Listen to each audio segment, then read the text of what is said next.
Muy buenas noches para todos los amigos, para todas las personas, para todos los hermanos en la fe, para todos los familiares, para cada uno de aquellos que nos acompañan semana tras semana. Sean bienvenidos a un nuevo faro.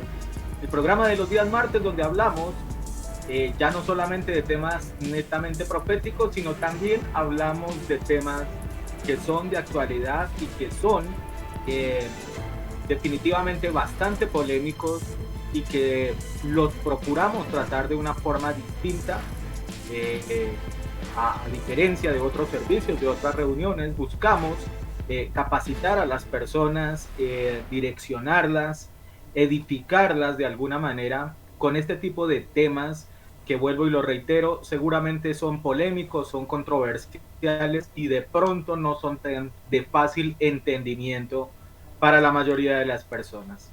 Así de que sean bienvenidos una vez más a un nuevo capítulo del Faro. La semana anterior estuvimos hablando sobre uno de los proyectos, llamémoslo de alguna manera, instituidos dentro del catolicismo por allá a comienzos de los 1900, más o menos, 1935, más o menos, para ser más exactos. Aparece un nuevo movimiento dentro de la parte del catolicismo, un movimiento que incluso dentro de los mismos católicos generó polémicas, generó rivalidades e inclusive posiciones encontradas entre unos y otros.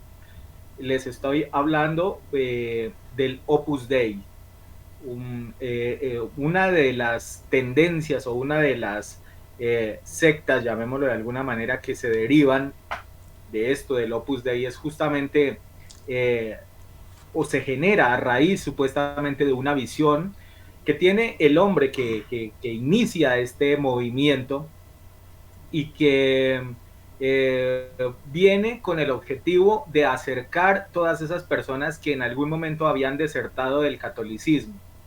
Él plantea de que tiene un encuentro directamente con Jesucristo y que Jesucristo le da una estrategia eh, de cómo acercar a las diferentes personas, de cómo llevar el Evangelio y obviamente de cómo traerlos a los que se habían metido en sendas, llamémosla herejes, como ellos lo interpretan, y que era importante volverlos a redireccionar a su camino nuevamente. De eso estuvimos hablando la semana pasada y hoy, si Dios nos lo permite, estaremos concluyendo este tema. Eh, Recuerde usted que el personaje del que le estoy hablando es José María Escriba, ¿verdad? Entonces, para que lo tengamos en cuenta, básicamente es un sacerdote, ya le digo, y la semana pasada hablamos de algunos aspectos importantes de lo que es el Opus Dei. Pero quedamos pendientes de analizar algunos otros aspectos que también son importantes. ¿Cómo justamente ha impactado hoy por hoy el Opus Dei a la iglesia evangélica, a la iglesia protestante? Incluso cómo dentro del mismo incluso dentro de dos papas, como fue Ratzinger y como es Bergoglio, el que hoy en día está al frente de lo que es las riendas del catolicismo. ¿Cómo ha generado esta tendencia diferentes aspectos, diferentes cosas? Y como lo digo, que de alguna manera se han infiltrado, se han metido y han hecho carrera dentro del mundo, inclusive evangélico cristiano como tal. Pero bueno, antes de empezar a desarrollar el tema ya más a fondo, déjenme como siempre saludo a mis hermanos panelistas en esta noche, dándole gracias a cada uno de ellos por la participación en este nuevo capítulo del Faro. Y arranco con usted, copastor. Le damos la bienvenida una vez más y el agradecimiento por estar compartiendo con nosotros su opinión, su conocimiento y obviamente lo que ha investigado acerca de este tema. Bienvenido a este nuevo Faro. Gracias, pastor. Dios le bendiga a usted, igualmente a nuestro hermano Exxon, a nuestro hermano Ricardo y a cada una de las personas que nos siguen allí a través de las redes sociales, ya sea de YouTube o ya sea de Facebook. Gracias igualmente por compartir los links y poder llegar a otras personas más con esta palabra. Igualmente a todas las personas que nos ven, les bendecimos, ya sea en forma directa o sea en forma indirecta durante otro día que seguramente vayan a ver la enseñanza. Dios les bendiga grandemente. El tema realmente es bastante espinoso y no solamente para el mundo cristiano evangélico, sino también para la Iglesia Católica Romana, como lo expresa el pastor. De hecho, como lo vimos la semana pasada, este movimiento no fue aprobado, siendo originado por un miembro de la Iglesia Católica, no fue aprobado sino 20 y pico de años después. El movimiento surge más o menos en 1928 y esto viene a tomar fuerza o aceptación por ahí en el año 51, 52 más o menos, 1951, 52. Y solamente hasta uno de los últimos papas, no recuerdo cuál fue, ahorita no recuerdo cuál fue, el que justamente canoniza al señor Balaguer. Pablo II. Juan Pablo II, gracias pastor.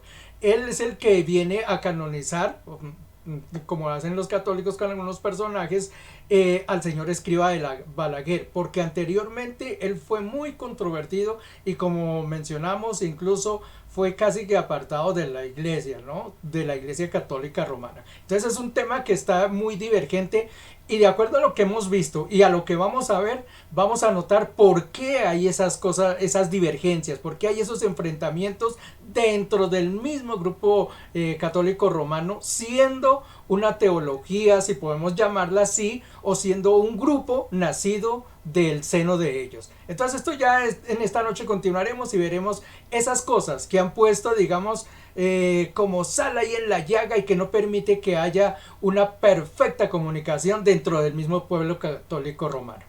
Muchas gracias, pastor, y ya continuamos. Así es, seguiremos esta noche, si Dios lo permite, avanzando sobre este tema.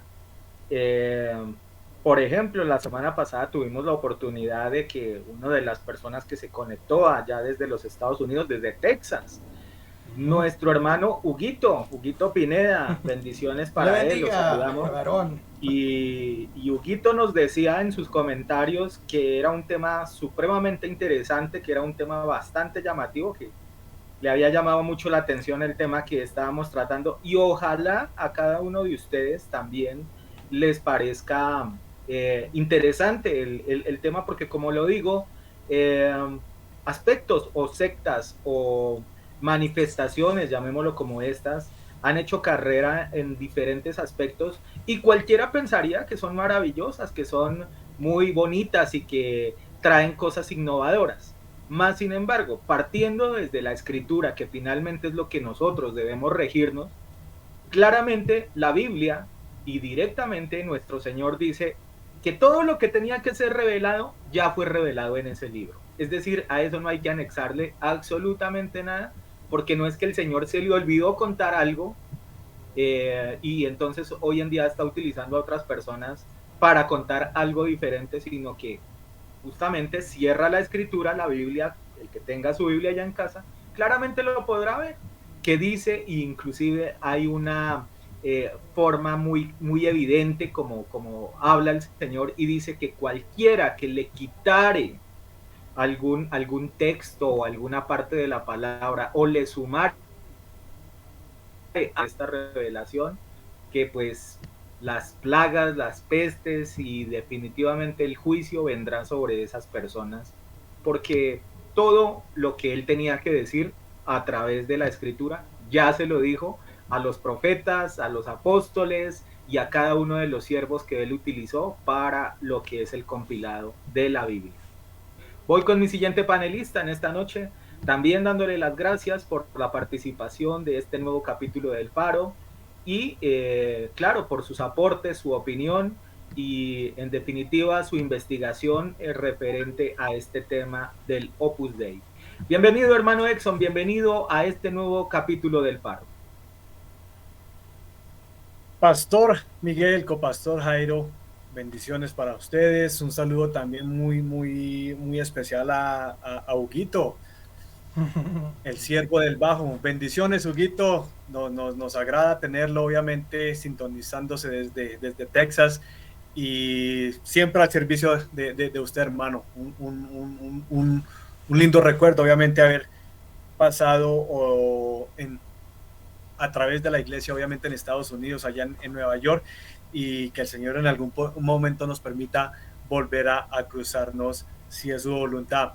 Pero bueno, pastor, la semana pasada tocamos por encima, sí, un evento relacionado ahí como por encimita, el evento que mencioné sobre Benedicto XVI y Bergoglio, como usted lo acaba de mencionar, no sé si lo recuerdan, donde quería que la congregación y todos participáramos de ese ejercicio mental, porque el mundo entero, incluyendo la iglesia cristiana pentecostal, obviamente la que conoce algo de las sagradas escrituras, pues no vio no discernió, no entendió el cambio significativo que ocurrió cuando se cambió de poder o cuando hubo esa sustitución de personal, y lo vimos todos como algo normal, ¿verdad? Y precisamente si estamos hablando del Opus Dei, pues es exactamente una de las mejores versiones del poder y el control que este grupo tienen actualmente, ¿verdad? Y vuelvo y repito, actualmente. Entonces, el hecho de poder sacar un líder religioso mundial para insertar, para activar a otro, te habla realmente de que esta gente es tan efectiva y al mejor estilo de las mafias italianas o de Nueva York, no les va a temblar la mano ejecutar sus planes con tal de cumplir su agenda.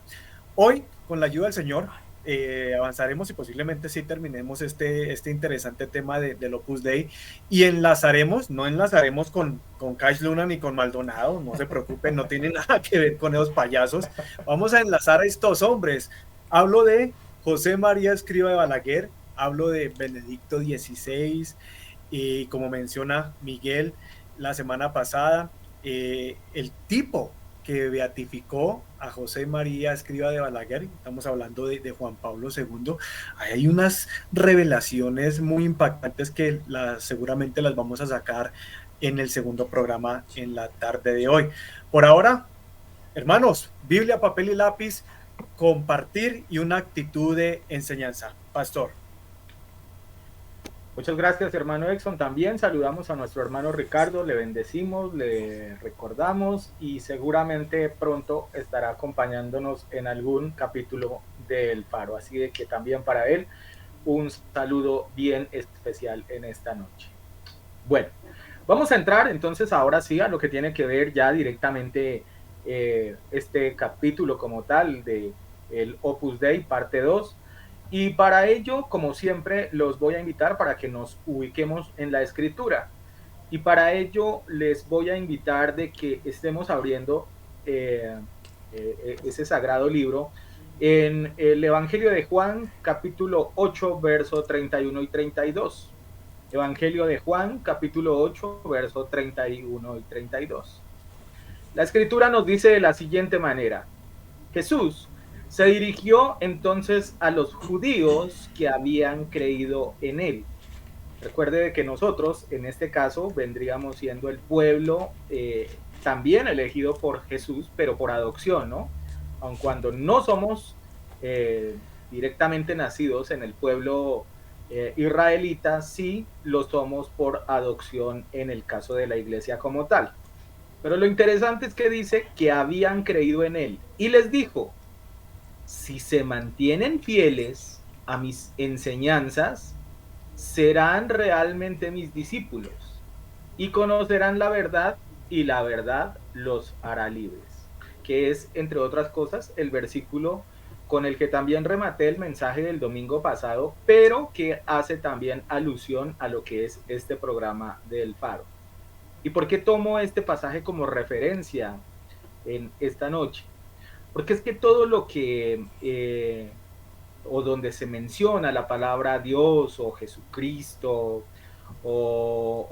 bueno, que hay alguien superior a nosotros, colóquele lo que sea, no siempre nos conduce a la verdad, y mire que Jesucristo hace la claridad absoluta en ese sentido, de que Él nos da justamente las pautas, nos da las señales, nos da las características y la manera correcta en la cual podemos indudablemente conocer lo que es Él verdaderamente y poder seguir ese camino de santidad y ese camino hacia la vida eterna. Y aquí claramente está diciendo, ¿quién atiende mis enseñanzas? ¿Cierto? Entonces, esto es algo que definitivamente debe ser clave en la conducta de cualquier creyente, en la conducta de cualquier cristiano o que se llame ser cristiano o seguidor de Dios. Para realmente agradarle a Él, para realmente ser pueblo de Él, hay que cumplir las condiciones que Él estableció dentro de la Escritura y no simplemente pensar que diferentes personajes o diferentes cosas o diferentes hombres que se dicen tener una revelación completa nos conduzcan más bien es a caminos de error y a desviarnos de lo que es el plan perfecto de Dios. Y menciono esto y abro esta enseñanza y esta conversación en esta noche con este pasaje, justamente porque como lo dije en el preámbulo y como lo hablamos la semana pasada, este hombre dice que tiene una revelación directa de parte de Dios y que hay una estrategia específicamente para alcanzar las nuevas almas.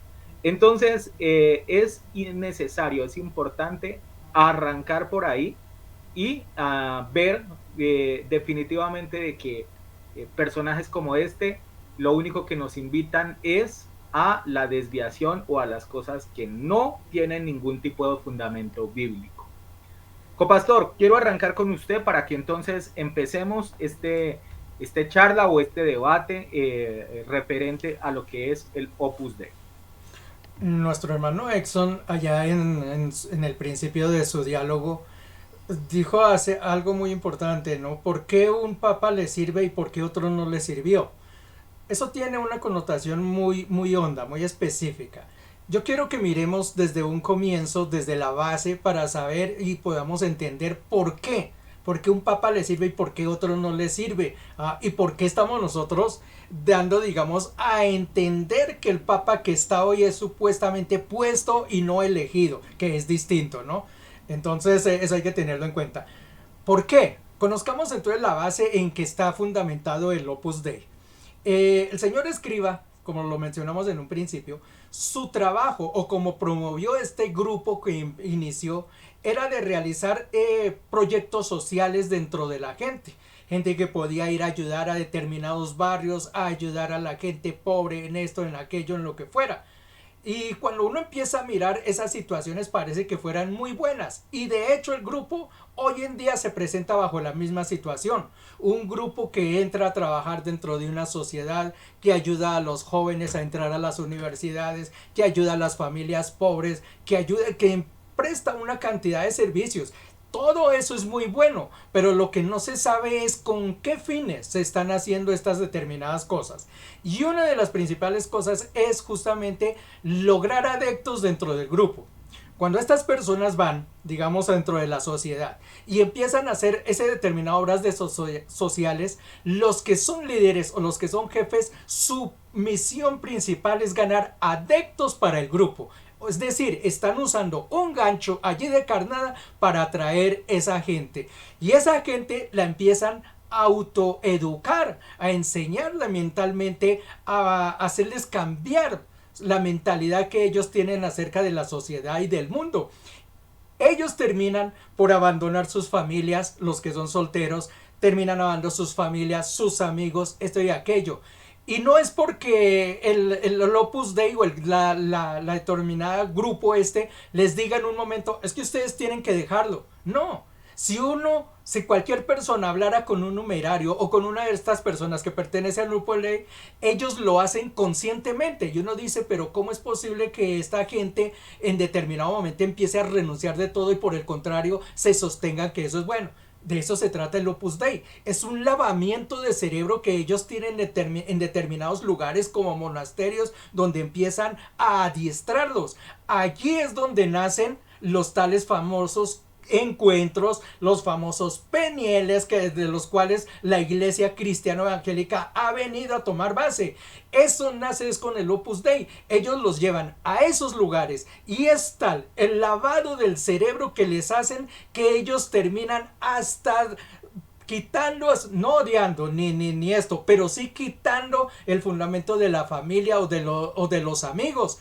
Y todo basado en la Biblia, en la palabra, porque ese es el punto principal, que ellos se toman de la palabra para argumentar ciertas cosas. Ahí está el lavamiento de cerebro, los apartan, los sacan de la sociedad. La semana pasada les comenté incluso que este tipo de numerarios están divididos dentro de aquellos monasterios o dentro de aquellos lugares, realmente no sé si se llamarán monasterios, pero los voy a llamar así. Esos lugares donde ellos van están divididos hombres y mujeres en diferentes sitios y ellos no tienen contacto entre sí. Han sido adiestrados de tal forma que ellos dicen que si tienen un contacto con una persona de su género distinto podría eso conducirlos a llevar a pecado. Entonces ellos se abstienen, no tienen necesidad de prohibirles ni nada. Ellos ya mentalmente se abstienen de tener comunicación con el grupo opuesto. Les comenté igualmente, en el caso de que ellos tienen que comentar hasta lo que piensan, lo que sueñan, con su superior. Y los superiores se reúnen a fin de semana y entre todos dialogan cuáles son los problemas que ellos están teniendo y qué soluciones van a dar. Es decir, ellos no tienen oculto absolutamente nada dentro de sus vidas. Entonces, una persona que por allí tengo el nombre, Tammy DiNicole, era una persona que estuvo en el Opus Dei. Ella salió del Opus Dei y ella fue una de las que empezó a decir que existía un lavado cerebral tan grande dentro de esa organización que nadie se imagina. Es una de las pocas personas que ha hablado de estas situaciones, porque ellos están tan adiestrados que una persona que sale del Opus Dei ni siquiera habla qué se hacía adentro. Es un secreto realmente saber incluso quiénes pertenecen, cómo actúan, cómo obran, cómo operan, cómo se mueven, qué tienen. Hoy en día es una incógnita para el mundo total. Ya vamos a ver más adelante esa situación. Es una incógnita saber qué es este grupo. Todo lo que se sabe son especulaciones de personas como esta señora que en determinado momento salió y contó algunas cosas. Pero la verdad absoluta de este grupo no se conoce realmente. Ahora, les mencioné que estas personas ayudan a los jóvenes y demás a tener, ingresar a la universidad, tener estudios y aquello. Uno diría, sí, eso está muy bueno, ¿cómo le ayudan a la gente? De hecho, ellos tienen una cantidad de universidades, quizá en el otro segmento les diga cuántas tienen una cantidad de cosas a nivel del mundo. Ellos tienen sus propias universidades donde van estos muchachos a estudiar y son arquitectos, son ingenieros, son médicos, son lo que usted quiera. ¿Y ustedes saben por qué? Porque a ellos, y ahí encontré en algún comentario que decían, a ellos no les sirve la prole. La prole no les sirve para nada porque la prole no es sino para gobernarla. Los que gobiernan son los que están arriba, por eso ellos necesitan ingenieros, arquitectos, gente que trabaje en la política, gente que vaya a ser gobernador en algún lugar, presidentes de compañías, dueños de compañías. Esa es la gente que necesitan ellos y ya más adelante les explico por qué. ¿Por qué es que necesitan este tipo de gente? Entonces ellos necesitan adiestrar a los jóvenes que llegan allí, que entren a ser ingenieros, médicos y lo que sea, y los adiestran para que lleguen y tomen sus profesiones. Y ustedes dirán, bueno, pero rico, ya ellos llegaron, son profesionales y listo, y ahora sí a ganarse su vida. ¡Qué falsedad tan grande! Esas personas que se gradúan a través del Opus Dei, que logran eso, ellos empiezan a ganar cierto dinero, como todo el mundo, su salario, lo que sea. Y esas personas hacen un pacto, oiga bien, un pacto tal que todo lo que ganan, óigase bien, todo lo que ganan lo abonan al Opus Dei. Ellos si quieren tomar, digamos, para comprar una gaseosa, para comprar un pan, tienen que ir a pedirle al Opus Dei, que el Opus Dei sea o esa legia sea la que les otorgue eso, ganando ellos dinero y todo. Y ellos lo hacen con alegría, entregando su dinero. De ahí es donde nacen, miren de dónde vienen los actuales pactos. Mucha gente cree que eso está basado bíblicamente y muchas iglesias cristiano-evangélicas se han pegado de cosas como esas y eso tiene un nacimiento en una secta rara y extraña que no se sabe si es política o religiosa, no se sabe de qué se trata. Esa vaina es una mezcolanza. Allá es donde nacen esos pactos. La gente allí, entonces, esos ingenieros, esos médicos, esos ministros, esos gobernadores, todo lo entregan, sus casas, sus carros, sus posesiones, su trabajo. Incluso ellos firman un pacto de que cuando ellos mueren, lo que les quede a ellos será donado a la Legión del Opus Dei. Y por ahí estaba viendo que en Argentina hay una demanda que no sé en qué habrá terminado. Yo traté de mirar a ver si eso habría culminado porque fue una demanda que empezó hace como 2 años de más de 100 millones de dólares de ciertas personas que supuestamente dejaron como testamento al Opus Dei todo lo que poseían y a las familias nada. Y ellos lo hacen conscientes, apegados a una lección que ellos les hicieron tomar y enseñar. Así es como opera el Opus Dei. Esa es la forma en que ellos se manejan. Un grupo que maneja muy psicológicamente las personas, que las introduce de un grupo y empieza a cambiarle hasta las costumbres. En el siguiente segmento les voy a decir qué va a pasar con esos dineros y lo demás y relacionamos con lo que dice nuestro hermano Exxon, por qué un papa sí y por qué otro no. Siga, pastor. Bueno, estamos ya analizando algunos aspectos referentes, por ejemplo, de acuerdo a lo que nos comenta el copastor, las personas que realmente hacen parte, digamos, de este movimiento del Opus Dei. Pero quiero que tengamos en cuenta algunos aspectos que también la semana pasada yo mencioné y que quiero en este momento volverlos a traer a colación. Por un lado, en 1972 a 1974 aparece específicamente lo que es el movimiento carismático como tal dentro del Opus Dei. Y básicamente lo que buscaba este movimiento carismático era lograr la aceptación y la cercanía de jóvenes dentro de su grupo, dentro de lo que es esta manifestación o este movimiento dentro del pueblo católico como tal. Tengamos en cuenta, y esto también de alguna manera la semana pasada lo mencioné, de que si recordamos lo que era básicamente los servicios netamente litúrgicos de los católicos, no era que fueran demasiadamente llamativos y peor aún para el pueblo joven. Entonces empezaron a notar de que había una deserción enorme justamente dentro del pueblo juvenil, dentro de las nuevas personas que se estaban levantando y que ya no les era llamativo el ir, por ejemplo, a lo que eran los servicios religiosos como misas y demás. Incluso, para no ir tan lejos, tal vez yo creo que varios de ustedes recordarán y tendrán en cuenta de que hasta hace algún tiempo, por ejemplo, dentro de las iglesias católicas, si usted veía, la mayoría que iban era gente ya bastante adulta, gente bastante entrada en años, eran los más seguidores, digamos, de tendencias como esta, como el caso de los servicios de la iglesia católica. Y en el caso del pueblo joven, por el contrario, inclusive una de las patrones que uno notaba, digamos, y que eran comentados por ellos mismos, era de que por ahí al año iban a una misa, máximo 2 misas, o a no ser de que hubiera un evento especial, nunca asistían. Y eso lo empezó a notar, obviamente, vuelvo y digo, el pueblo o la gente, digamos, de algún orden jerárquico dentro de la Iglesia Católica. Y entonces ahí fue donde este señor, por ejemplo, escriba, decidió decir, bueno, hay que buscar la manera de acercar nuevamente a ese grupo de jóvenes de alguna manera que han desertado y cómo lo vamos a hacer. Y ahí es donde empiezan a haber reformas que obviamente a los personas que pertenecían al clero, digamos, católico, no les cayó bien eso en ese entonces, porque lógicamente ellos estaban acostumbrados a un tipo de movimiento estricto donde no se podía salir de algunos parámetros. Y cuando este señor propone esto, obviamente tenían que ceder a algunas cosas que ellos en su momento no estaban o no querían hacerlo. Ahí es donde empiezan a haber también disyuntivas entre unos y otros.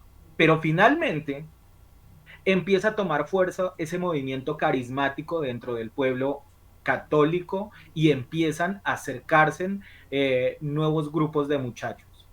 Esos grupos que hoy en día usted ve y que inclusive son encabezados por jóvenes justamente y donde incluso se utilizan cánticos de los que se tocan dentro de las iglesias cristianas evangélicas e inclusive que son escritos o grabados por artistas cristianos evangélicos y vuelvo y lo digo y que se tocan dentro de las iglesias cristianas, pues lo que buscaba o lo que pretendía básicamente era justamente eso, acercar jóvenes de la forma que fuera, pero había que buscar la manera más acorde tal vez que llamara la atención y que se rompieran algunos esquemas de lo que era en algún momento la iglesia tradicional.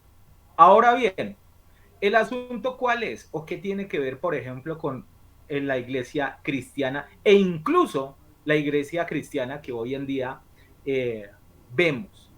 Obviamente, cosas de las que se practicaban dentro de la iglesia cristiana, empezaron ellos a copiarlas.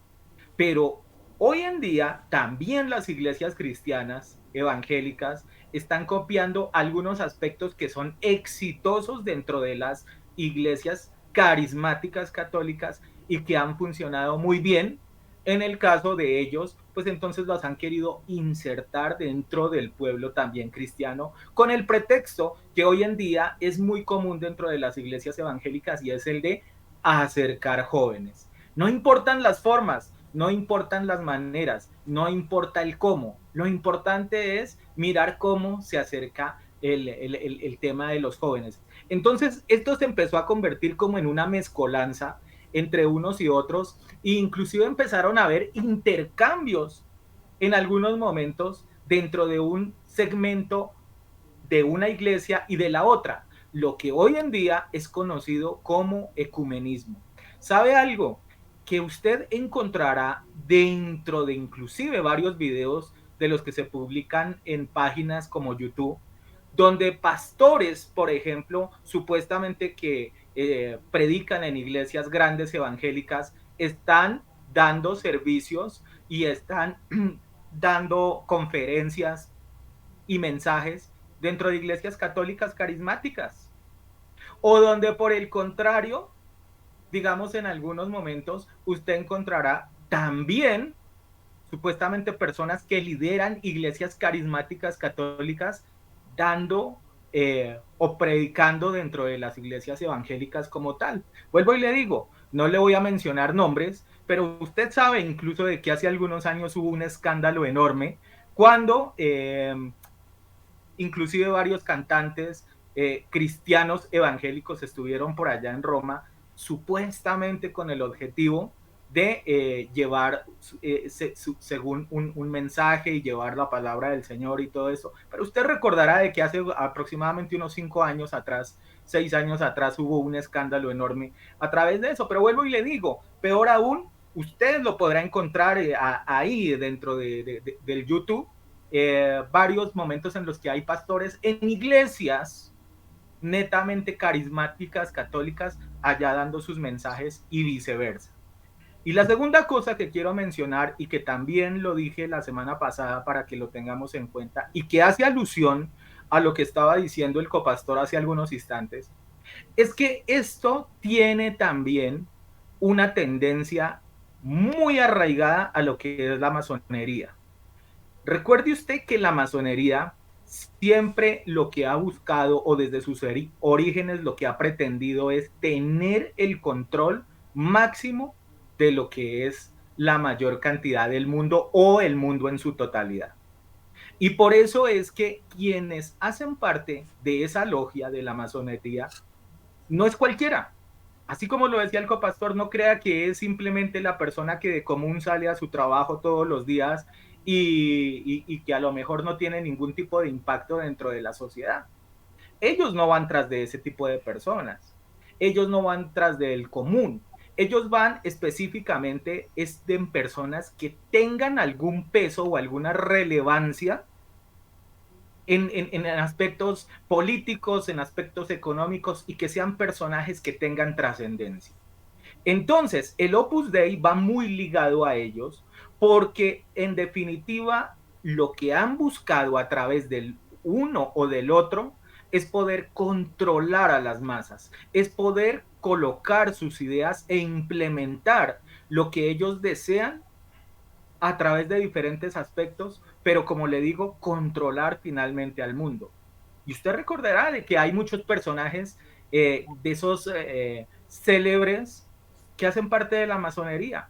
Hoy acá en Bogotá, en el centro de la ciudad, por ejemplo, hay un lugar que hasta donde yo sé es el único que donde se congrega la gente masona o que pertenecen a los masones y son servicios cerrados solamente para ellos. No crea que pueda entrar allá cualquiera, no crea que puede venir el que simplemente quiera entrar. No, son solamente personas elegidas y escogidas que hacen parte de eso. Así como lo ocurre con el caso del Opus Dei. Si usted entra y busca el Opus Dei en el buscador, seguramente le van a decir que son 85.000 personas lo que forman el Opus Dei a nivel del mundo. Y cualquiera diría, son pocos realmente los que hacen parte del Opus Dei. Pero es que hay que ver qué funciones y qué tipo de personas son las que están metidos en este tipo de corrientes y qué papel cumplen, qué rol cumplen a nivel de lo que ellos pretenden y buscan y es en la hegemonía totalitaria del mundo. Voy contigo, hermano Exxon, para que sigamos analizando este tema del Opus Dei. Pastor, mire, yo si no tengo pelos en la lengua, como pueden ver. Y cuando usted menciona, aunque no quiero entrar en ese tema todavía, porque obviamente si me meto en el tema del Opus Dei y el sistema carismático o el movimiento mundial G12, como le quieran llamar, y después me regreso obviamente a lo que tenía que continuar, pues obviamente pues me voy a chocar. Pero, pero cuando usted menciona de que ciertos tipos, y yo lo siento por las personas, especialmente dentro de la iglesia cristiana, que, como decimos aquí, les vale un pepino. Les da igual si hay un apóstata o si les da igual si hay un predicador de sana doctrina. Ya como que ni siquiera eso es noticia para ellos, porque es que es delicado cuando usted menciona de que ciertos pastores, ciertos músicos están visitando, haciendo conferencias en iglesias católicas, como es el caso de Marcos Witt, que si vamos a hablar de alguien que tenga realmente influencia en el ámbito musical, ¿verdad? Pues ese nombre viene a colación inmediatamente, ¿verdad? Pero cuando yo veo que alguien comparte prédicas de un tipo de estos, es cuando en lo personal yo digo, mano, edifíquese con lo que realmente ellos saben hacer, que es cantar, aunque todavía incluso dentro de la música hay que también ponerle lupa espiritual y discernir qué tipo de canciones, porque si esta gente ya está manipulada por espíritus, quién sabe que no tengan que ver con el Espíritu Santo, dentro de las mismas canciones ya puede venir Opus Dei, jesuismo incluido. Claro, en el nombre de Jesús, o no, en el nombre de Jesús. Entonces, sí, el de yo jamás podré, no Y, puedo todavía pasar, no puedo pasar ese evento de Martín Valverde con Alex Campos allá en la casa del Yuca. O sea, esas son cosas que uno dice, y estos manes. y en Sí, sí, algunos casos, perdón, muchos nos convertimos, a nosotros nos ayudó mucho la conversión, este tipo de canciones y música y todo, pero lentamente el mismo espíritu le dice, hey, no todo es como usted cree que es, y ojo con estas personas, porque últimamente, si estamos hablando de que la gran ramera se iba a meter en las iglesias cristianas, lo dijimos en el estudio de la gran ramera, en el último estudio, que se iba a meter a través de predicadores vestidos de pastores y también de adoradores carismáticos, católicos, vestidos de qué? De adoradores cristianos. Les iba a decir algo, pastor. sí, hermano Exxon, solamente quería aportar a lo que estás diciendo, que es que inclusive en algunos casos ni siquiera las letras de las canciones, eh, en algunos varios casos ni siquiera hacen referencia al Señor.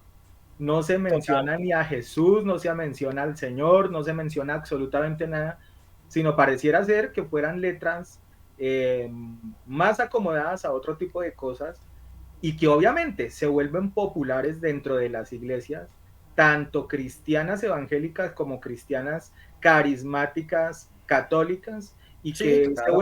se vuelven éxitos, así como Sí.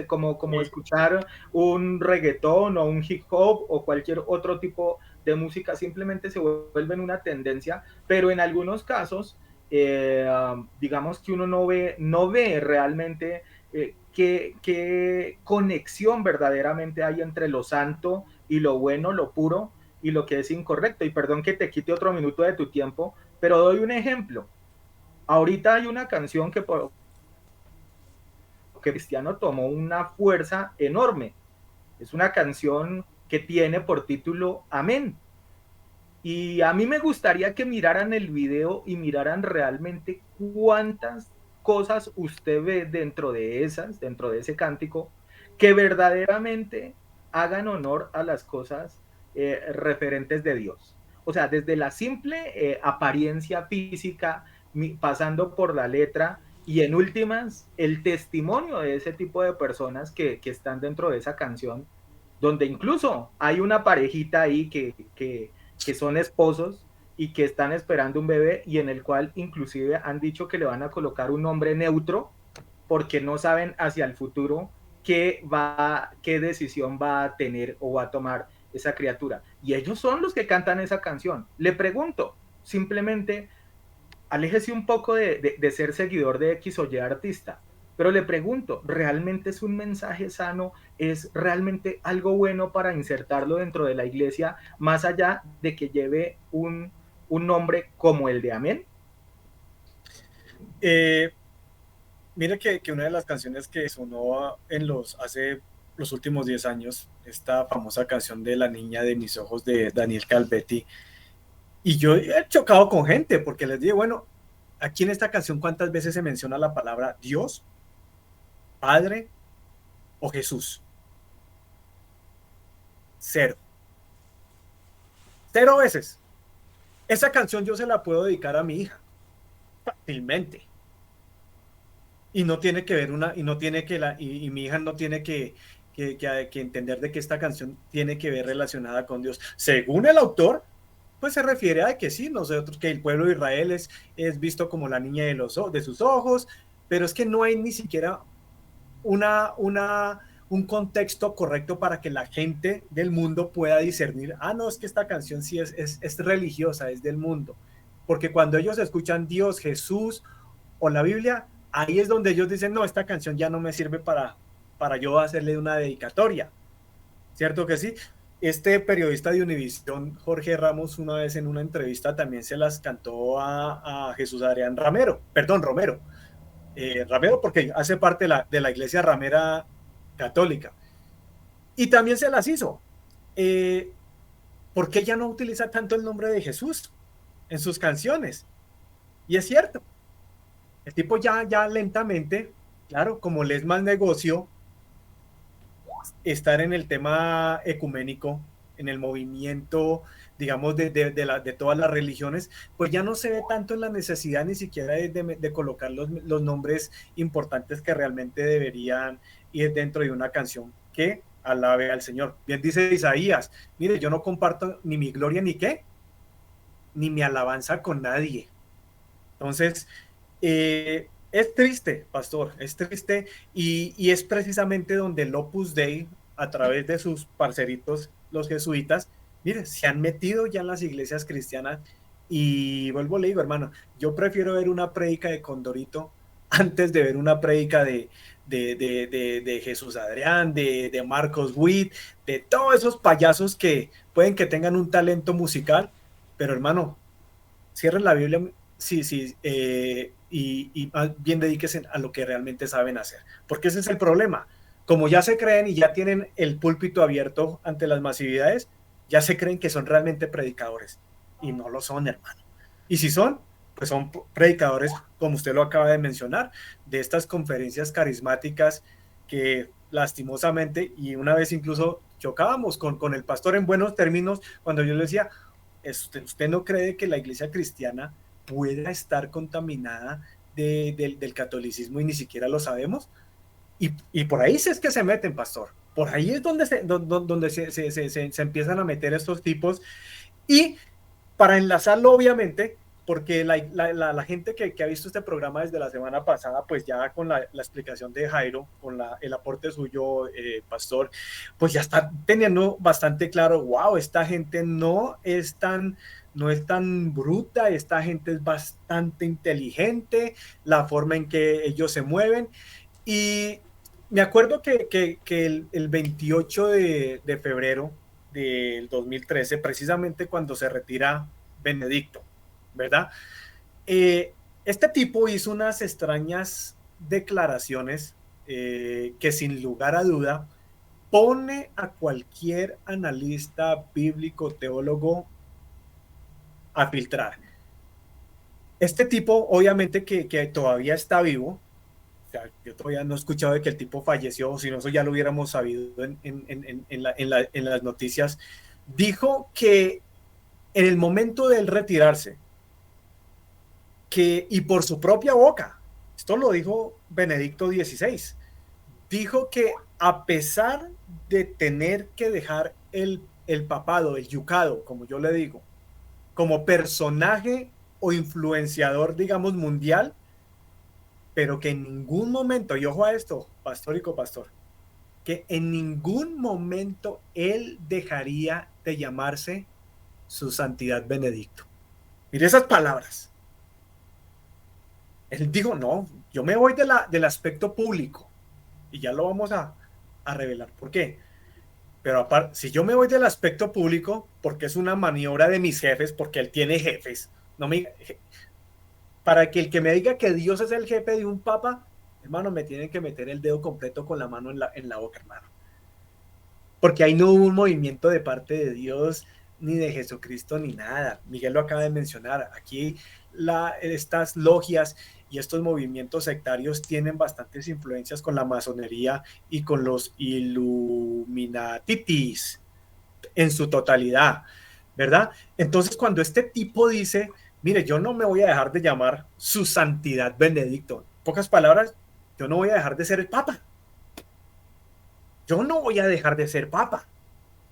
Y ahí es donde la lupa y el telescopio espiritual es que empieza a pegarnos en el corazón. Mire, han pasado que, dijimos el programa pasado que el tipo se retiró, que porque tenía problemas de la salud. Han pasado ya casi que 8, 9 años, ¿sí? 8, 9 años, y no se sabe de ningún tipo de problema serio, ¿cierto? No se sabe de ningún tipo de problema serio en la salud de Benedicto. Así que podemos decir que la excusa que utilizaron sobre el término de la salud les funcionó al 100%. Y no solo eso, hermano. Si fuese realmente un problema de salud o un tema delicado, pues lo más lógico era de que Benedicto se hubiese regresado a su Alemania nativa, ¿verdad? O incluso a cualquier otro país del planeta, pastor, copastor, amada iglesia, donde pues, obviamente el catolicismo tiene y el Vaticano tiene los recursos financieros. ¿Para qué? Pues para haberle proveído tratamientos o los mejores especialistas, si realmente la salud del tipo estuviera tan mala como la hicieron anunciar en el 2013. Pero el tipo decide quedarse en el Vaticano. Ahí es donde viene la otra incógnita. El tipo se quedó. No se fue, no se retiró. El tipo actualmente está allá en Roma, ¿verdad? Entonces, aquí es donde ponemos a la iglesia a hacer ese ejercicio mental y con la ayuda del Espíritu, que vayan cuestionando y preguntándose, de verdad, aquí hay algo que como que no cuadra, ¿cierto? Porque simplemente que el hecho de que el tipo ya no esté en el radar público no significa que el tipo no esté activo actualmente. Entonces, incluso dentro de esas palabras últimas que el tipo da como yuca público del catolicismo, dice, mi deseo realmente de renunciar al mandato no va en ningún momento a revocar la decisión que tomé el 19 de abril del 2005. Así dijo. O sea, no regreso a la vida pública, pero tampoco voy a abandonar supuestamente la cruz. ¿De qué estaba hablando este tipo, pastor copastor? Si yo les pregunto, ¿qué fue lo que ese tal día en que lo eligieron, ese abril del 2005, pero a qué es a lo que él no renuncia? Y lo menciona Jairo y lo menciona usted, el tema de los pactos, de que ellos hacen pactos, de que ellos no se meten en estas vainas, sino obviamente tiene que haber un proceso, una ritualización dentro de sus grupos, porque eso es ley dentro de ello. Y entonces ahí es donde vienen demasiadas dudas, porque para mí personalmente, como yo lo veo, simplemente Benedicto, posteriormente el argentino, son simplemente unos títeres que les dan el privilegio de ser conocidos públicamente, pero es que detrás de ellos realmente están sus jefes. Están sus jefes, que son los que están moviendo las piezas religiosas en favor de ¿qué? De su agenda global. Lo mencionaba Jairo, el tema de los jesuitas. Mire, suena bonito. La ideología de ellos, que se centra principalmente en la educación, con vistas a evangelizar, ¿verdad? Que el cuidado con los más necesitados, el carisma. Suena bonita la historia, pero como siempre lo hemos denunciado, el diablo no tiene ningún problema de pronunciar a Jesús, de utilizar a Jesús, mientras ese Jesús no sea el bíblico. Tan sencillo como eso, ¿sí o no? Hay gente que cree que Jesús, antes de los 12, 13 años de arrancar su juventud, Jesús, incluso creo que hay una película por ahí, pastor, que es que Jesús a los 5, 6, 7 años ya hacía milagros. Ese es un Jesús que he visto por ahí, ¿cierto? Pero no es el Jesús de la escritura, hermanos. Entonces, mire que estos jesuitas, aparte de que ellos están repartidos, como usted dice, ellos chocan entre ellos mismos, copastor, que estos dos grupos que se manejan dentro de ellos, que los primeros son los famosos frailes, que son los de la sotana larga y que llamamos pues normalmente, típicamente curas, pero también están los jesuitas militantes, ¿verdad? Quienes son los que realmente vemos en el ámbito público y sin lugar a dudas son parte del Opus Dei. La semana pasada decíamos, y Miguel lo mencionó, que hay una película protagonizada por Tom Hanks. Yo les recomiendo que la vean, como para que ustedes puedan visualizarse, las personas que todavía no les queda claro del tema de que, bueno, qué es un Opus Dei, a qué se parece, cómo se viste. Véanse en esa película, se llama Angels and Demons, Ángeles y Demonios, ¿cierto? Ángeles y Demonios se llama esa película. Ahí usted va a tener una clara idea de qué realmente es un participante jesuita o del Opus Dei, y que lastimosamente, como se ve en la película, van asesinando uno a uno hasta llegar supuestamente ¿qué? A tratar de asesinar ¿a quién? Al yuca, al líder de la religión católica. Y mire, pastor, mira, esto me acordó de un asesinato dentro del Vaticano en el 77, 78, cuando apenitas con 33 días de ser elegido como yuca, como papa de la Iglesia Católica, ¿verdad? Y hoy estuve repasando, me puse a leer y encontré un artículo de la revista Semana, de aquí de Colombia, ¿verdad? Un artículo público donde un ex miembro de la mafia neoyorquina, donde afirma este tipo que él ayudó en el asesinato de Juan Pablo I. Estoy hablando de Juan Pablo I, no el que todo el mundo quiere y respeta y lo tienen como ídolo, no, el anterior a Juan Pablo II, pues obviamente la chapa que le tenían era Juan Pablo I. Y lo interesante es que dio las razones del por qué lo mataron. De hecho, escribió un libro que se llama Cuando la bala golpea el hueso, en el que reveló los detalles, sin lujo, sin pelos en la lengua, todo lo describe el tipo de la muerte de Juan Pablo I. Vuelvo a digo, esto tiene que ver con el Opus Dei, para que entiendan qué es lo que esta gente hace detrás del ámbito público. Y mire que este tipo que perteneció a la ex mafia de Nueva York, a mí no me causó impacto entender de que el tipo estaba involucrado, porque a la larga el tipo era un asesino. Pero cuando el tipo dice, es que a mí me contactó, o todo arrancó fue cuando me contactó un primito, un primo. Hasta ahí va bien la historia. Yo decía, pero ¿cómo así que lo contactó un primo? Y el man dice, es que mi primo, nada más ni nada menos, era un cardenal que en ese entonces dirigía nada más ni nada menos que el Banco del Vaticano. Mira el primito que tenía este asesino de la mafia de Nueva York. Dice, mi primo me llamó y me dice, hermano, necesito de que me ayude a diligenciar el asesinato de Juan Pablo I. Y el libro está ahí para que ustedes lo busquen y le encuentren. Le resumo para que sepan la razón, porque el mundo cree que simplemente fue una muerte natural, que supuestamente el tipo se tomó unos medicamentos y se pasaron un poquito de su reacción, y eso es pura basura, hermanos, porque el mismo tipo dice, a mí me pidieron el favor de que consiguiera ciertos medicamentos, porque la intención primera o el plan que llegaron a ejecutar fue de que durmieron primero al tipo, no lo mataron de entrada, lo durmieron.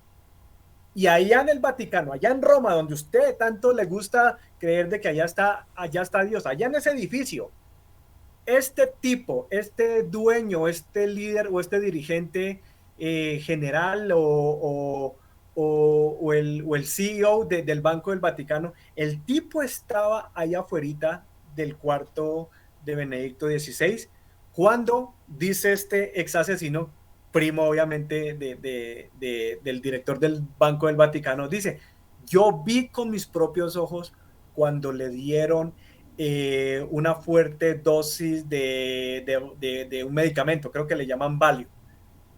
Y luego entonces, después de que se duerme el yuca, Juan Pablo I, después de que caen en un profundo sueño, dice que inmediatamente vio cuando el cardenal, el gerente del Banco del Vaticano, entró con un gotero, le inserta al tipo en la boca el cianuro, que obviamente es lo que le provocó la muerte a Juan Pablo I, y el resto de la historia ya la sabemos. Así es como el tipo relata la razón del asesinato. Y dice, miren, la razón fue simple, porque Juan Pablo I obviamente descubre las intenciones del Opus Dei, jesuitas, del primito cardenal, ¿verdad? Él descubrió que había un fraude impresionante de dinero multimillonario donde estaba incluida la Coca-Cola, el dueño de la Coca-Cola, el dueño de la IBM, de la tecnología, ¿verdad? Y Juan Pablo I dijo, ¿sabe qué? Apenas a mí me nombren, yo voy a sacar esos trapitos a la luz y saco a todos los involucrados en esta corrupción y en este fraude multimillonario. Por ende, el tipo no esperó, dijo, no, yo no puedo aguantar que este tipo me saque a la luz los trapitos sucios, y deciden asesinarlo. Esto lo queremos mencionar a la familia, a los amigos que hacen parte de esta religión, porque es que ustedes dicen que es que yo nací católico y moriré católico. O sea, usted nace creyendo y usted morirá obviamente con ellos, y ahí hay un problema serio de parte del Señor. En el próximo segmento, pastor, pues obviamente ya le voy a hacer el link de la cuestión del movimiento carismático, ¿verdad? Y una de las preguntas que también anda por ahí, ¿cómo así? Y esto lo mencionó usted, Miguel, ¿por qué beatificó Juan Pablo II a José María Escrivá de Balaguer. ¿Quieren saber la respuesta? No se vayan a desconectar. Impresionante, pastor. Gracias, hermano Exxon. Sí, indudablemente son temas bien espinosos, como lo dijo el copastor también al comienzo, bien interesantes y que seguramente no a todo el mundo le caerán muy bien, porque pues es de alguna manera bajar a esas personas que en algún momento se han encumbrado o se han colocado en un sitial alto por diferentes aspectos, ¿no? Incluso dentro del mismo pueblo, vuelvo y lo digo, cristiano evangélico, también no crean, nosotros, aun cuando no tenemos un papa, un cardenal o algo así, pero no crea, la gente también defiende en ocasiones a morir ciertos personajes, ciertos hombres o mujeres que a la larga obviamente siguen siendo humanos y que peor aún en algunas ocasiones dan es un pésimo testimonio y terminan es justamente contaminando y dando de qué hablar precisamente a los que son detractores del pueblo cristiano evangélico. Pero justamente también quiero mencionar algo de lo que hace un ratito dije, de que así como en algún momento el Opus Dei quiso involucrar a los jóvenes de alguna manera, buscando de alguna manera insertar o darle un nuevo aire, digamos, en ese sentido. Les decía hace un rato que obviamente todas esas ideas han pasado a lo que es la iglesia evangélica y han venido tomando fuerza.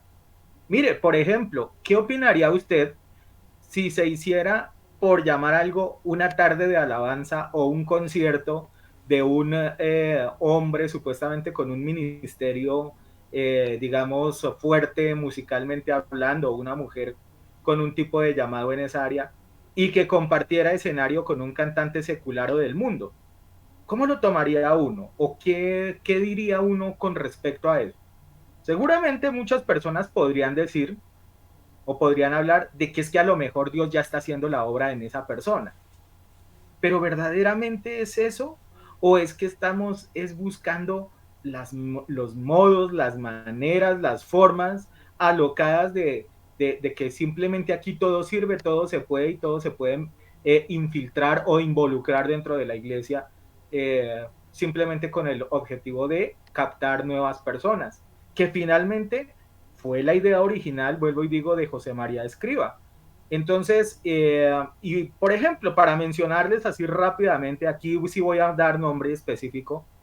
Por ejemplo, hace algunos meses hubo un concierto en el cual cantó un cantante cristiano llamado Marcos Yaroide, que seguramente es conocido por varios de ustedes.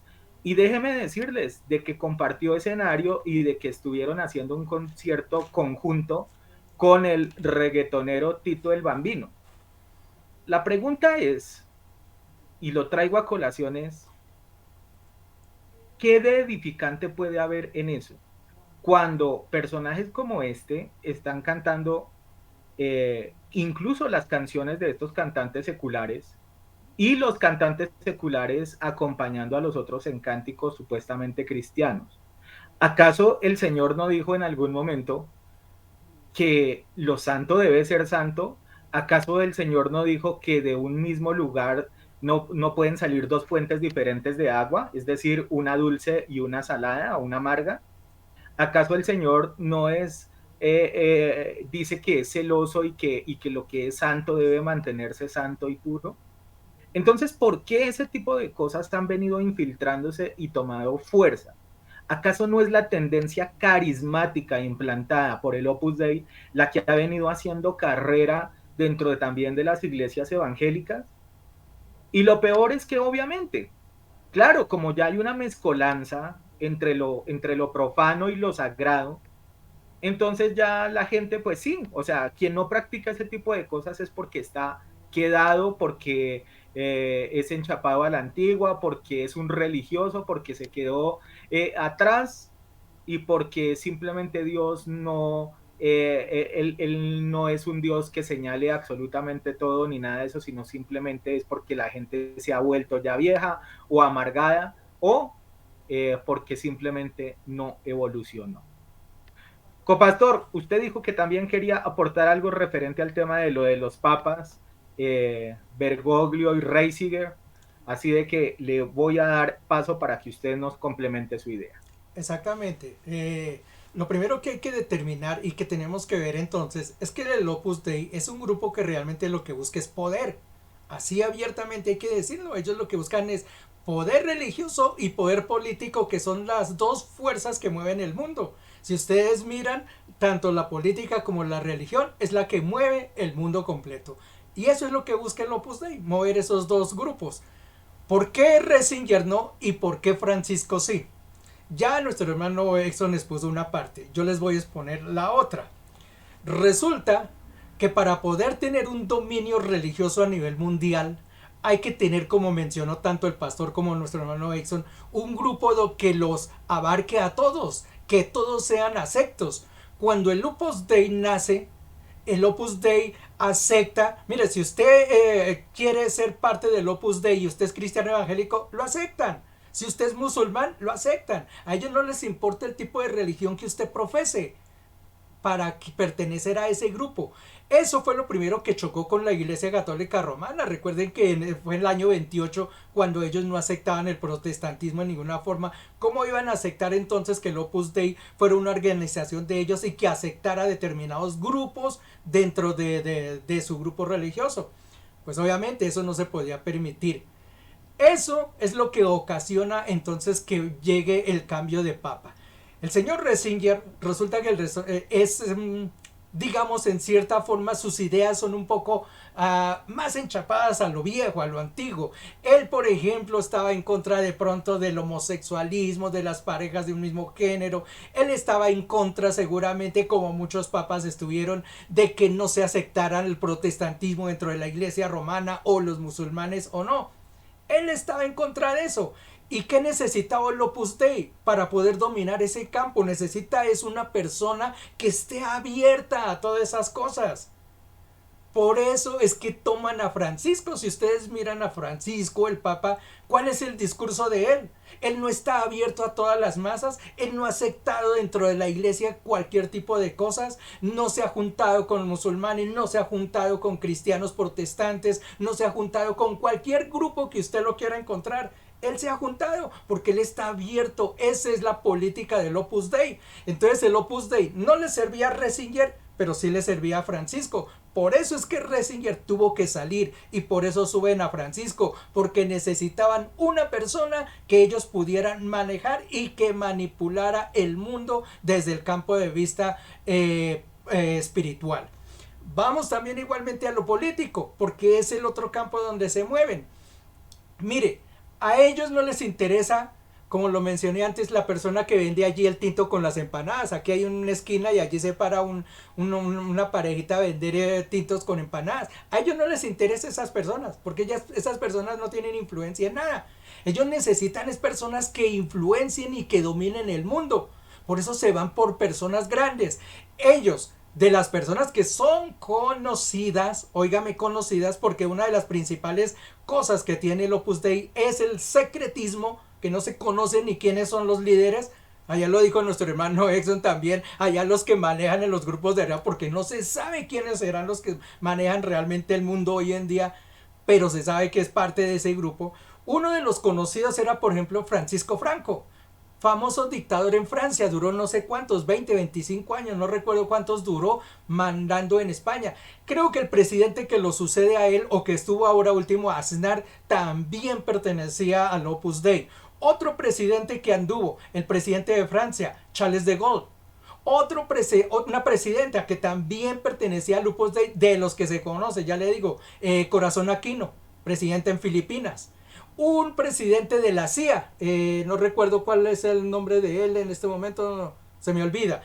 Un hombre que anda metido en el fútbol italiano, Giovanni Trapattoni, es conocido porque él se mueve dentro del Opus Dei. Es decir, ellos manejan el deporte, la política, ellos manejan y es con gobernantes.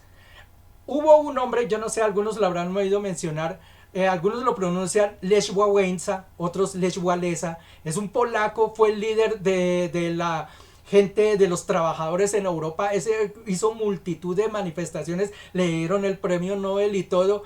Y diga, el tipo, uno pensaría, hasta yo pensaba, uy, qué bien el tipo cómo maneja la cuestión de los obreros. Era un gremio o es un gremio grandísimo que existe en Europa y resulta que el tipo vengo a descubrir que pertenece al Opus Dei. Es un tipo que lo están manejando igualmente. Es decir, ellos manejan tanto la política como la parte religiosa. Y si nosotros vamos al Apocalipsis, recuerdan que nosotros tuvimos un estudio y qué era lo que nos decía la bestia. ¿Recuerdan la bestia allí cuando lo hicimos el estudio? Son las dos cosas que va a manejar la gran bestia cuando se levante? Dice, va a manejar el aspecto religioso y el aspecto político. Y uno mira y esto es como una gran bestia que viene vestida de oveja, porque como les digo, este grupo trabaja, es con obras sociales, viene vestida de lo mejorcito, todo se presenta ante el mundo entero como lo mejor, como santidad. Mire, si usted conoce el Opus Dei, algunos lo han oído mencionar, es un grupo religioso maravilloso, pero mire esa oveja como está vestida, manipulando el mundo, tanto en lo político como en lo religioso. Ahora, una partecita más, respecto a la parte económica, imagínense cuánto dinero puede tener este grupo. Si yo les mencioné que toda la gente que pertenece a ese grupo, sean gobernadores, presidentes, ellos delegan sus dineros, lo abonan a esa entidad. Y no existe, aquí lo tengo escrito, ¿verdad? Lo tengo escrito, dice, ningún gobierno puede inmiscuirse en sus negocios. No se conoce el dinero que tienen ni las propiedades en el mundo. Imagínense, ningún país en el mundo puede a ellos pedirle cuentas, bueno, ¿y este dinero de dónde les llegó? ¿Qué es lo que tienen? No se sabe el dinero que tienen. Y todo el mundo les da dinero, pues dicen, así a media voz, dicen que por lo menos ellos son dueños de medio mundo, de la posesión económica de medio mundo. No se conocen sus propiedades.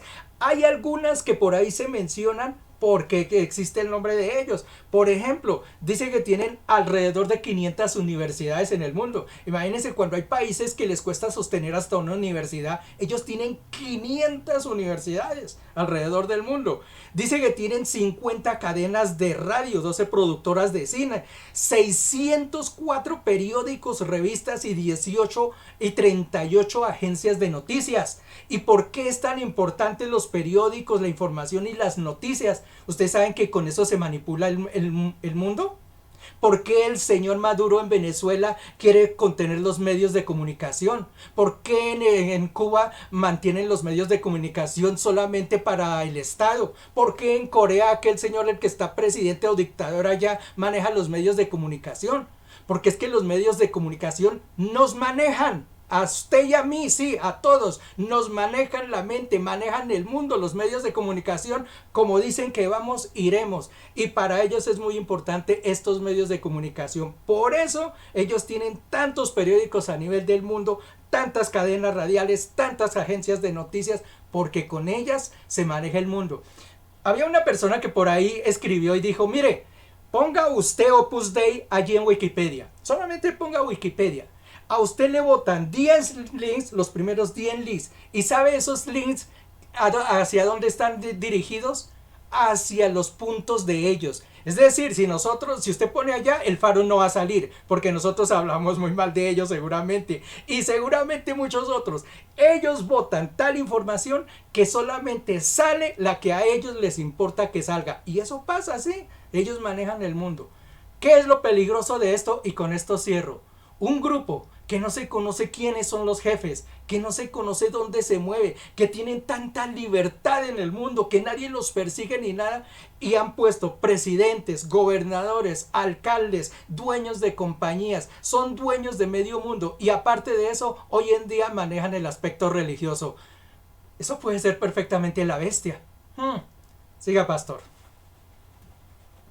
Así es, definitivamente todo tiene un propósito, todo tiene una manera y incluso por eso El domingo pasado recuerdo de que en el mensaje les hablaba de lo que son las maneras como Dios trabaja con su pueblo, con su iglesia, con lo que Él instituyó desde un comienzo, pero también la agenda oculta y secreta de cómo Satanás, bueno, ya ni tan secreta, sino digamos la forma como Satanás también busca tomar el control de absolutamente toda la humanidad y poder finalmente llevar a lo que él desea, y es acabar con la humanidad, llevarlos a la perversión, llevarlos a la maldad y llevarlos a la condenación, que ese finalmente es su propósito. Y obviamente tiene que valerse de humanos y obviamente de grupos para poder lograr ese objetivo tan terrible y tan macabro que tiene que ver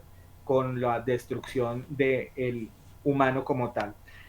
Antes de ir con el hermano Exxon, solamente menciono dos cositas. La primera,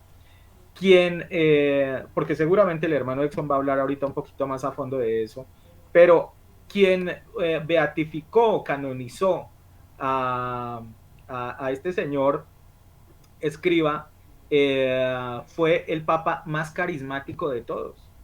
Es que hasta el día de hoy se le sigue haciendo reverencia a él porque supuestamente fue el papa que rompió todos los esquemas, el papa que rompió todos los paradigmas, el papa que tal vez es el más recordado históricamente a nivel de toda lo que es la población cristiano-católica, y les estoy hablando de Juan Pablo II. Él, el que rompió todo eso, todos esos aspectos, y que cambió todo las ideas en muchas circunstancias, en muchas cosas, y le dio un nuevo aire. Incluso fue el que acercó a los jóvenes en diferentes partes del mundo para lo que era este propósito del catolicismo, vuelvo y lo digo, fue Juan Pablo II, y que entre otras cosas, ese cuerpo lo siguen manteniendo en una urna porque ellos confían en que en algún momento hasta va a resucitar, ¿no? Recuerde que no lo enterraron, sino lo dejaron en una cripta, en un ataúd, llamémoslo de cristal, supuestamente porque ellos creen que a lo mejor hasta va a resucitar, y vaya uno a saber si de pronto el enemigo hasta no lo hace, ¿no? En algún momento. Eh, y después de eso, obviamente, y antes de él, el hermano Exxon lo mencionó, antes de él, Juan Pablo I, pues fue un papa que murió envenenado. Eso desde ese entonces se supo, y fue de un corto trasegar, digamos, en su experiencia como pontífice. Realmente casi que no lo dejaron sino prácticamente estrenarse como papa, y de una vez le dieron de baja. Y claramente se supo que fue envenenado, o sea, hubo un plan macabro para bajarlo a él. Y obviamente ahí, incluso en el caso de los últimos papas, uno se da cuenta y simplemente es cuestión de ponerle sentido común. Si supuestamente todos estos cardenales que hacen parte de todo este gremio, llamémoslo así, y que supuestamente son todos candidatos o todos tienen características para llegar a ser papa, ¿por qué se toman tanto tiempo entonces en elegir cuando muere alguno de ellos o cuando lo sacan, como en el caso de Reisiger? ¿Por qué entonces les toma tanto tiempo elegir el que va a ser el nuevo reemplazante, si supuestamente todos los otros también cumplen con las características, o cualquiera de ellos puede cumplir con las características supuestamente desde el punto de vista religioso? ¿No les parece que es como sospechoso eso? O más bien es porque necesitan alguien que cumpla ciertos requisitos, no desde el punto de vista litúrgico, religioso o cristiano, o en fin, sino más bien aspectos que tienen que ver con algo que ellos saben y que conocen, pero que nosotros o la mayoría de la gente no. Hermano Exxon, voy contigo para ir cerrando este faro en esta noche. Qué interesante tema, de verdad que entre más escucho también y agrego ese conocimiento y lo meto aquí en este chip, más me impresiona ver el poder de Satanás, y se tiene que cumplir la palabra de Pablo en Corintios. Y no es casualidad que el mismo Satanás se disfrace de ¿qué? De ángel de luz, de una obra con el nombre de Dios, carismática, de obra social, que quiere atraer jóvenes, cositas bonitas, se disfraza de eso, hermano, ¿verdad? Y en tema de los jóvenes, pastor, mire, usted me facilita $100, pastor Miguel, y yo el domingo le llevo 10 jóvenes a la iglesia. Al mejor estilo de Opus Dei. Deme $100 y yo le llevo 10 jóvenes a la iglesia, yo me encargo del método, usted simplemente cúmplame con darme la plata. Es que eso es lo que hace el Opus Dei, eso es lo que hace la religión, ese es el pensamiento de ellos, ¿verdad? ¿Qué dice el Salmo 119, 16? ¿Con qué limpiará el joven su camino? Dice la palabra. ¿Con qué dice? Llamando a Marcos Witt con un rapero, llamando a Alex Campos con el que acaba de mencionar el pastor, con el Bambino, ¿verdad? ¿Con qué limpiará el joven su camino? Dice claramente, ¿con qué? Con la palabra. Predicándoles nada más. Sin tanto show, sin tanta luz innecesaria, porque no debemos emplear, digamos, metodologías de discoteca. O sea, yo cuando estaba en el mundo, o sea, yo iba a una discoteca desde afuera, con buenas luces, con humo y todas esas vainas, y a mí me daban ganas de entrar, pero a mí lo que me traía era la parte, obviamente, de la logística. Entonces, o sea, choca totalmente la posición de Dios de la forma en que esta gente quiere traer, digamos, los adeptos, como lo menciona el copastor Jairo. Entonces, nosotros, con la palabra, hermano, tan sencillo como eso. Claro, haremos eventos que seguramente pues van a romper la dinámica, pero ese evento que hagamos ya tuvo que haber habido un trabajo de palabra en los jóvenes. ¿Sí me entiende? Vámonos a jugar béisbol, como lo hemos hecho con el grupo de jóvenes, con el hermano Ricardo, al cual saludo también, ¿verdad? Hacemos otras cosas, pero primero, palabra, hermano. Primero la palabra. Y de ahí para adelante, miramos qué estrategia buscamos simplemente como para mantenerlos y no aburrirlos. ¿Por qué? Pues porque son jóvenes, pastor copastor. Tan sencillo como eso. También usted menciona, pastor, que esta cuestión de lo santo y lo profano, y claro, mire, yo soy cada vez tengo más clara este concepto que sí, la iglesia nos han contaminado tanto desde que mencionamos en el estudio precisamente de la Gran Ramera, muchas cosas que nosotros lastimosamente nos arrastramos con ellos. Y por eso es que el Padre, a través de estos temas, a través de estos estudios delicados, con muchas espinas, pero tengo la certeza que el Señor está sacando precisamente todas esas imperfecciones, toda esa vaina que nos apegaba en algún momento, sí, a la Gran Ramera, a través de las vainas que hacía el Opus Dei, que hacían los jesuitas, ¿verdad? Todo lo que ellos hicieron con la palabra, lo hemos mencionado, todos esos nombres que ellos le agregaron, y porque ellos quitaron el nombre original, digamos, de Dios, que es Yahweh, y colocaron Jehová. Todo eso es Opus Dei, hermano. Y la gente sigue creyendo, no, eso es normal, eso está bien, eso el Señor no se enoja. No se enoja el Señor cuando hay ignorancia. Y eso nosotros se lo predicamos a un católico, a un amigo, a un ateo. Mire, el Señor no te juzga cuando tú no conoces la palabra. Pero cuando ya la conoces y se te da la revelación y usted continúa, ahí ya no es ignorancia, hermano, ahí hay una terquedad de corazón y una falta de entendimiento y discernimiento, pues porque precisamente el Señor también, la palabra es para la misma iglesia, hermano. De hecho, la palabra es para nosotros primero y después para el mundo. Así de sencillo. ¿Por qué Bergoglio y no Benedicto? Viene en la puerta del copastor Jairo, total. Mire, en mis propias palabras, mire, esta gente sabía, ellos estaban perdiendo precisamente porque veían a Benedicto XVI como que un poquito muy rajatabla en ciertas vainas, y claro, ellos empezaron a perder popularidad, especialmente, y no es coincidencia, en Latinoamérica.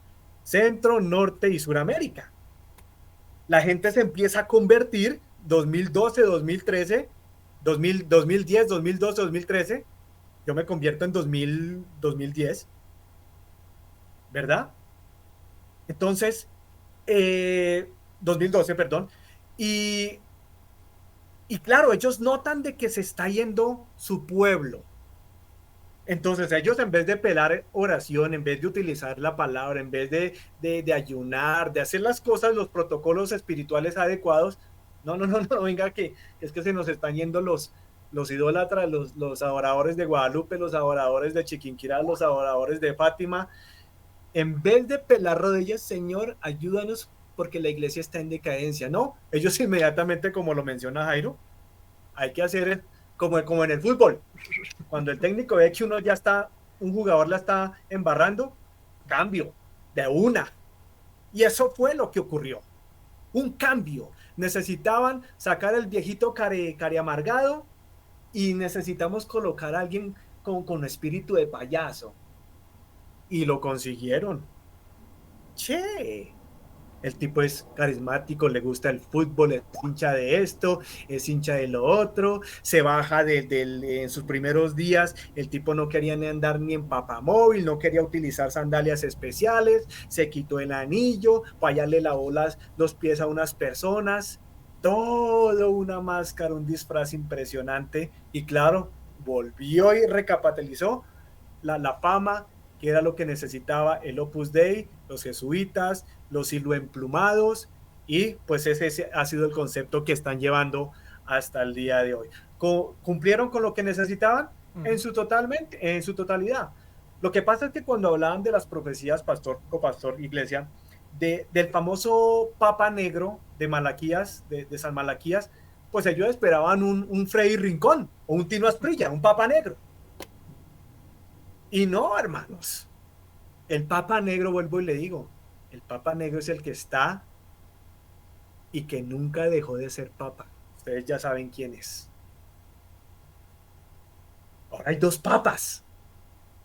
El oscuro, el que está por allá trabajando en operación, el que supuestamente salió en el 2013, pero como lo dijo él en sus palabras, yo nunca voy a dejar de ser su santidad Benedicto. O sea, hay dos papas, el Papa Negro y el Papa que estamos viendo ahorita, el Papa Blanco. Impresionante, impresionante. Y finalmente, pastor, y ya que tenemos una idea clara de este tipo de personas del Opus Dei que utilizan el nombre de Dios para llevar a cabo, digamos, sus vainas, sus porquerías financieras, asesinatos dentro de la sede de una iglesia, hermano, la prostitución que se abiertamente ya también se conocen, las orgías, los rituales, que incluso me acordó lo que dijo este ex asesino de la mafia cuando en su libro decía, a la semana que asesinaron a Juan Pablo I, dice el tipo, que se fueron todos los cardenales y los obispos, dice que de rumba, hermano, es que con viejas.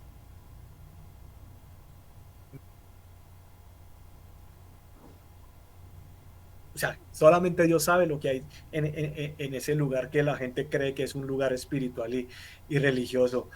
Y lo importante que quería mencionar sobre del por qué Juan Pablo II fue la persona asignada o el yuca asignado en beatificar a José María Escrivá Balaguer. Pastor, usted sabe perfectamente, copastor, muchos de ustedes saben de que según el catolicismo, para beatificar a una persona, ¿qué se necesita? ¿Comprobarle qué? Un milagro. Un milagro, ¿cierto? Este tipo no tiene milagros reconocidos por la ciencia y tampoco incluso por ellos. Así que tuvieron que encontrarle uno. Pero es que no le pudieron encontrar uno porque tocó. No. En esta periodista mexicana católica que mencionamos en el último estudio de la Gran Ramera, se llama San Juana Martínez, incluso dije que era como que familiar mía.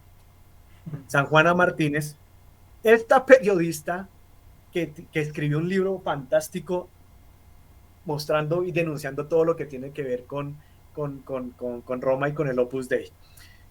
Esta señora se dio a la tarea de investigar y escribir que la razón del por qué Juan Pablo II beatificó a José María Escrivá de Balaguer, fundador del Opus Dei, fue porque ¿qué? Pues porque José María Escrivá de Balaguer fue el que realmente levantó a Benedicto XVI cuando no era nadie,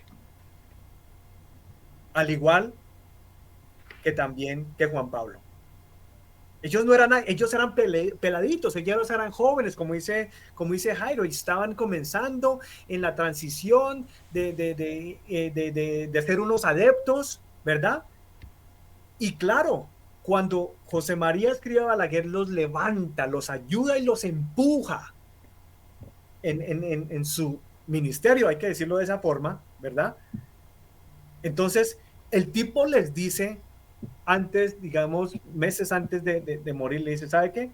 Lo único que yo quiero de ustedes para que me reconozcan es que cuando yo me muera, me vuelvan un santico. O sea que Juan Pablo II y Benedicto moralmente estaban ¿qué? Estaban atados, estaban embalados con José María Escrivá de Balaguer. Y así fue que obviamente en el año 92 Juan Pablo II decide hacerlo público. Y yo digo, ¿qué es lo que pensará Dios, hermano?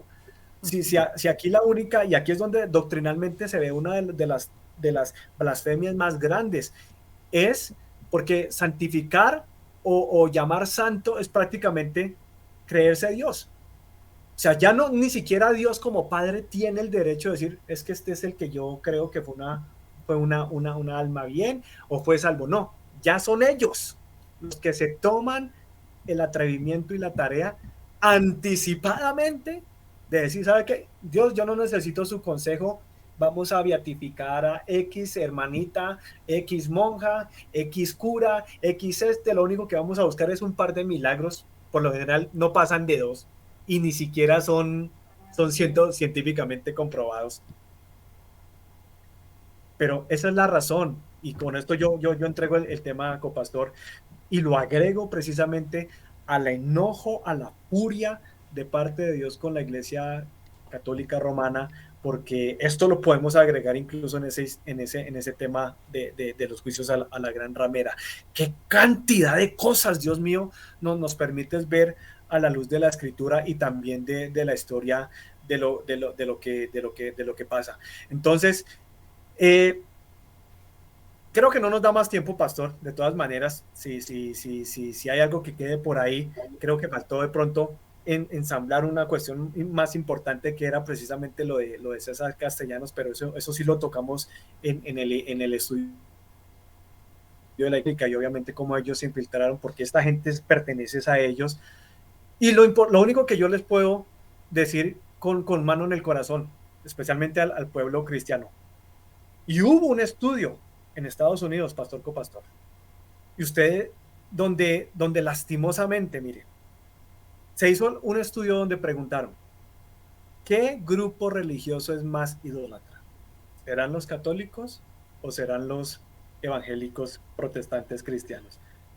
Para la sorpresa de todos, los cristianos son más idólatras que el mismo católico, pastor copastor, amada iglesia y amigo que tú me dices. Y usted dirá, pero eso no puede ser, Edson. ¿Cómo así? ¿Por qué? Pues que el católico en su ignorancia, y aquí es donde hay que siempre darles el beneficio a ellos de la duda de ser unas personas ignorantes. Ellos no conocen Biblia, hermano. Ellos conocen una tradición. Adoran un pedazo de yeso que lo hizo por ahí un borracho, se encomiendan a un santo que ni siquiera conocen, que ni siquiera está en la Biblia, pero todo eso lo hacen en la ignorancia. Y eso tiene arreglo, la Biblia. Y conocerán la verdad, lean la verdad y salen de la ignorancia. ¡Pum! Ahí hay arreglo. Pero el cristiano, ¿qué, pastor? Lo que usted menciona. El cristiano es idólatra ya no con un pedazo de yeso, ya no con un pedazo de madera. ahora es idólatra de una persona real. De las personas que yo escucho, no hable mal de mi pastor, no hable mal de Cash Luna, no hable mal de Guillermo Maldonado, por favor, no hable mal de Ricardo Rodríguez, no hable mal de Dante Gebel. Y se emberracan. Y ahí es donde yo pregunto, ¿quién es más idólatra entonces? Esa respuesta se la dejo a ustedes. Por parte mía, pastor, gracias por la invitación nuevamente. Un feliz descanso. Bueno, gracias a cada uno de los hermanos que han estado conectados hasta este momento en esta reunión del Faro, donde hemos hablado del tema del Opus Dei, un tema bastante interesante de mirarlo y de ver cuántas cosas se han involucrado o se han injuntado dentro de la iglesia evangélica. Hemos llegado al final de este capítulo y seguramente la próxima semana, si Dios nos lo permite, estaremos iniciando algo completamente distinto a esta temática o a este tema y entraremos a un estudio tan importante o más que este mismo. Así de que en este momento le doy gracias una vez más a ustedes. Ojalá compartan este video, le den like y lo viralicemos de la mejor manera. Y será hasta una próxima oportunidad, si es que Dios no ha venido por tu iglesia o si Él no nos ha llamado a su presencia. Hoy cambiamos de color de gato o se pintó el pelo. Nada de eso. Así de que bendiciones para todos y será hasta una próxima oportunidad.